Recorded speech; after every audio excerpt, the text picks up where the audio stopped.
ഹരിയാനയിലെ IPS ഉദ്യോഗസ്ഥന്റെ ആത്മഹത്യ വിവാദമായിരിക്കെ ഒരു പോലീസ് ഉദ്യോഗസ്ഥൻ കൂടി ആത്മഹത്യ ചെയ്തു. രോഹ്തക്കിലെ സൈബർ സെല്ലിലെ ASI സന്ദീപ് കുമാറാണ് മരിച്ചത്.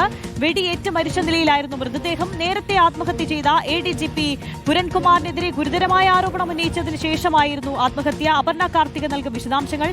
അപർണ, എന്താണ് ഈ മരണവുമായി ബന്ധപ്പെട്ട് പോലീസ് നൽകുന്ന പ്രാഥമികമായ വിവരങ്ങൾ?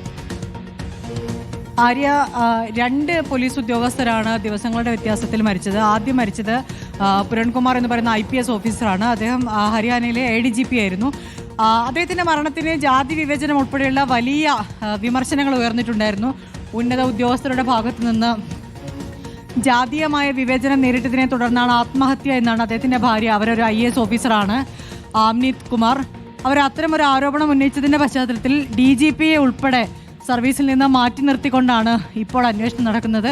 അതിന് പിന്നാലെയാണ് ഇന്നലെ അവിടുത്തെ ASI, അതായത് പുരൺകുമാർ ഉൾപ്പെട്ടിരുന്ന ഒരു അഴിമതി കേസിന്റെ അന്വേഷണത്തിന്റെ ഭാഗമായിരുന്ന ഉദ്യോഗസ്ഥനാണ് ഇന്നലെ ആത്മഹത്യ ചെയ്ത സന്ദീപ് കുമാർ എന്ന് പറയുന്ന ASI. അദ്ദേഹത്തിന്റെ മരണത്തിന് തൊട്ട് മുൻപ് അദ്ദേഹം ഒരു വീഡിയോ ഷെയർ ചെയ്തിട്ടുണ്ടായിരുന്നു. അതിൽ പറയുന്നത് ഈ പുരൺകുമാർ എന്ന് പറയുന്ന IAS ഓഫീസർ ഉൾപ്പെട്ട അഴിമതി കേസിന്റെ യഥാർത്ഥ വസ്തുത പുറത്തു വരുന്നു എന്നുള്ള ഘട്ടത്തിലാണ് ആത്മഹത്യ ചെയ്തത്. ഇതിൽ ജാതി വിവേചനവുമായി ബന്ധപ്പെട്ട വസ്തുതയല്ല മരണത്തിന് കാരണം എന്നൊരു വസ്തുത കൂടി അദ്ദേഹം പറയുന്നുണ്ട്. ഈ രണ്ട് പോലീസ് ഓഫീസറുടെയും, കാരണം 8 ദിവസം മുൻപ് മരിച്ച IPS ഓഫീസറുടെ മൃതദേഹം ഇന്നാണ് പോസ്റ്റ്മോർട്ടത്തിന്റെ നടപടികൾ തുടങ്ങിയത്. അതിന് മാത്രമാണ് ബന്ധുക്കൾ സമ്മതിച്ചത്. പക്ഷേ ഇന്നലെ മരിച്ച പോലീസ് ഉദ്യോഗസ്ഥന്റെ മൃതദേഹം ഏറ്റെടുക്കാൻ ഇതുവരെയും ബന്ധുക്കൾ തയ്യാറായിട്ടില്ല.